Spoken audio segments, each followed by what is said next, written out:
अस्सलाम वालेकुम viewers, this is Ali Sanaullah and welcome to my channel Linux cafe.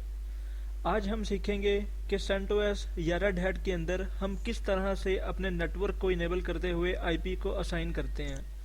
तो हम अपने नेटवर्क को आईपी असाइन करने के लिए मैं यहाँ नेटवर्क कंट्रोलर पे आके एडिट कनेक्शंस पे क्लिक करता हूँ।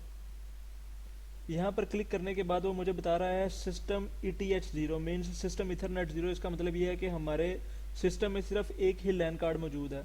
तो मैं इसमें चेंजिंग करने के लिए एडिट पे क्लिक करता हूँ। एडिट पे क्लिक करने के बाद यहाँ पर हम IPv4 सेटिंग्स में आते हैं। IPv4 सेटिंग्स में मैं आया तो यहाँ पर मेथड उसने लिखा हुआ है ऑटोमेटिक DHCP। इसका मतलब ये है कि अगर तो हमारे पास नेटवर्क में DHCP इनेबल है तो मैं इसको ऑटोमेटिक DHCP पे करके अप्लाई करता हूँ। अब मैंने अप्लाई तो इसको कर दिया, लेकिन ये जो क्रॉस का साइन है ये स्टिल अभी मेरे पास आ रहा है। तो इसको अप करने के लिए मैं यहाँ कमांड दूंगा इफ अप इथरनेट 0। तो ये आईपी फाइंड आउट कर रहा है, उसे आईपी मिल गया, उसने बता दिया कनेक्शन एक्टिवेटेड। हम चेक कर लेते हैं कि हमारा आईपी इस टाइम क्या हुआ आया है। तो मैं कमांड चलाऊंगा इफ कन्फिग। तो ये आप देख सकते हैं उसने जो DHCP सर्वर से आईपी उठाया है वो है 192.168.43.193। अब मैं चाहता हूँ कि मैं अपनी मर्जी से कोई आईपी है, मेरे पास DHCP सर्वर नहीं है, मैं मैनुअल आईपी डालना चाहता हूँ। तो मैनुअल आईपी डालने के लिए मैं अगेन अपने नेटवर्क कनेक्शन में जाऊंगा, edit connections, system Ethernet 0, edit, और यहाँ पर IPv4 सेटिंग की जगह मैं यहाँ पे करूँगा मैनुअल।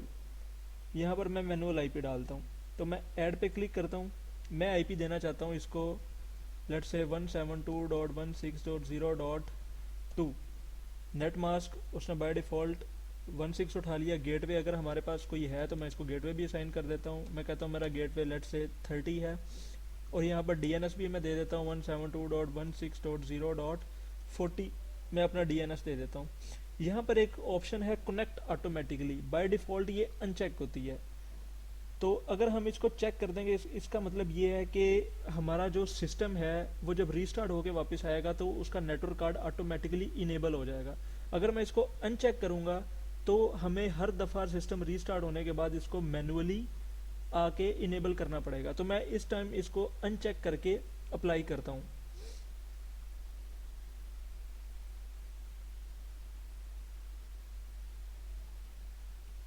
अप्लाई। अब मैं यहाँ पर कमांड चलाता हूँ सर्विस। कोई भी आप नेटवर्क में चेंजिंग करते हैं तो उसके बाद हमें कमांड चलानी पड़ती है सर्विस नेटवर्क रीस्टार्ट। नेटवर्क उसने रीस्टार्ट कर दिया, लेकिन आप देख सकते हैं कि यहाँ पे अगेन क्रॉस आ गया। ये क्रॉस क्यों आया? क्योंकि हमने वो जो ऑप्शन थी हमारे पास कनेक्ट ऑटोमेटिकली की, उसको अनचेक किया। अब मुझे फिर दोबारा से मैनुअली इसको इथरनेट को अप करना पड़ेगा, इफ अप इथरनेट 0। तो इससे क्या हुआ कि अगर मैं उस ऑप्शन को चेक करता हूँ तो मुझे बार बार ये कमांड देनी नहीं पड़ेगी। अब हम अपना आईपी चेक करते हैं इफ कन्फिग।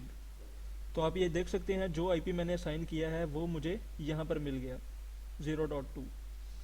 अब वो जो कनेक्ट ऑटोमेटिकली वाली ग्राफिकल हमने ये जो काम किया है मैं दोबारा आपको दिखा देता हूँ। एडिट कनेक्शंस में जाके इथरनेट 0, एडिट, कनेक्ट ऑटोमेटिकली। आप इसको ग्राफिकल यहाँ से भी चेक कर सकते हैं। अगर यहाँ से आप नहीं करना चाहते चेक तो इसकी मैं फाइल पाथ भी आपको बता देता हूँ। इसकी फाइल हमें मिलती है विम /etc में sysconfig, यहाँ पर नेटवर्क डैश स्क्रिप्ट्स और इफ cfg इथरनेट 0। ये उस लैन कार्ड को ऑटोमेटिकली ओपन करने की फाइल है। तो मैं इसको ओपन किया मैंने, ये उसने मुझे सारी डिटेल बता दी कि आपने इसको मैनुअल आईपी ये दिया है, ये इसका गेटवे है, ये इसका DNS है। तो मैं यहाँ पर ये जो ऑन बूट की ऑप्शन है, ऑन बूट का मतलब ये है कि बूटिंग टाइम पे बाय डिफ़ॉल्ट ये नो हुआ है तो मैं इसको येस कर देता हूँ। मीन्स कि जब भी मेरा सिस्टम बूट हो या नेटवर्क की सर्विस रीस्टार्ट हो तो ऑटोमेटिकली नेटवर्क अप हो जाए। तो मैं इसको येस करके फाइल को सेव करता हूँ। अब मैं कमांड चलाता हूँ सर्विस नेटवर्क रीस्टार्ट की। तो आप देख सकते हैं कि मेरा नेटवर्क अब डिसेबल नहीं होगा। ये आप देख सकते हैं हमारा नेटवर्क अब डिसेबल नहीं हुआ। अब मैं आईपी दोबारा चेक करता हूँ इफ कन्फिग तो आप देख सकते हैं आईपी हमारा एज इट इज़ जो हमने इंसर्ट किया था 2 वो हमें मिल गया।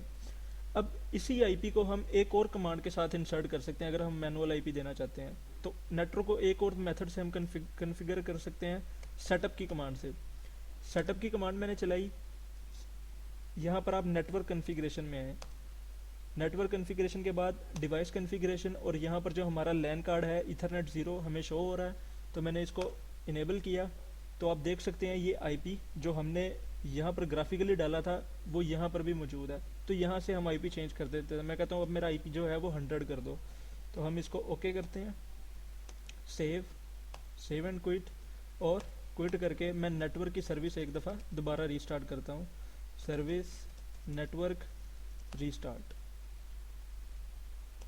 तो अब हम चेक करते हैं कि हमारा आईपी क्या आया है। तो आप देख सकते हैं आईपी जो अब आया हमारा वो आया है 100, ठीक है। तो अब मैं सेटअप की कमांड में ही आपको एक और चीज़ बता दूं, हमारी फायरवॉल की भी जो कोई कॉन्फ़िगरेशन है वो हमें यहीं पे मिलेगी। फायरवॉल कॉन्फ़िगरेशन में अगर मैं हूं तो बाय डिफ़ॉल्ट फायरवॉल हमारी इनेबल होती है। हम इसको स्पेस से डिसेबल करते हैं, ओके यस क्विट। तो इस तरह से हमारी फायरवॉल भी डिसेबल हो गई। इसी तरह से हमारी एक और फायरवॉल भी होती है जिसको हम बोलते हैं SE Linux, security enhanced Linux. उसको भी हमें डिसेबल करना होता है ये, क्योंकि ये कई सर्वर्स को एक्सेस करने में हमें प्रॉब्लम करती है। तो विम etc sysconfig, यहाँ पर हमें पाथ मिलेगा एसए लिनक्स का, सिक्योरिटी इनहेंस्ड लिनक्स। तो इसको मैं इनेबल किया इसको, ये आप देख सकते हैं कि SE Linux by default disable है। तो अगर तो ये इनेबल हो या कोई किसी ने अगर इसको इनेबल कर दिया हो तो हम इसको डिसेबल कर सकते हैं। तो मैं इस फाइल से बाहर आया। तो इस तरह से हम अपने नेटवर्क को सिक्योर करते हैं, आईपी असाइन करते हैं और अपनी फायरवॉल्स पे वर्क करते हैं। तो आज के लिए इतना ही। नेक्स्ट लेक्चर में हम पढ़ेंगे कि यूज़र मैनेजमेंट और ग्रुप मैनेजमेंट क्या होती है। तो इसी तरह इसी के साथ फ्रेंड्स आप मेरा चैनल भी सब्सक्राइब कर सकते हैं, लाइनक्स कैफ़े, फेसबुक पे मुझे फॉलो भी कर सकते हैं, एलिस नावला ट्रेनिंग। और किसी भी किस्म की क्यूरी के लिए आप मुझे ईमेल कर सकते हैं trainingmaster244@gmail.com पे। मिलते हैं अगली वीडियो के साथ, तब तक के लिए अल्लाह हाफिज़।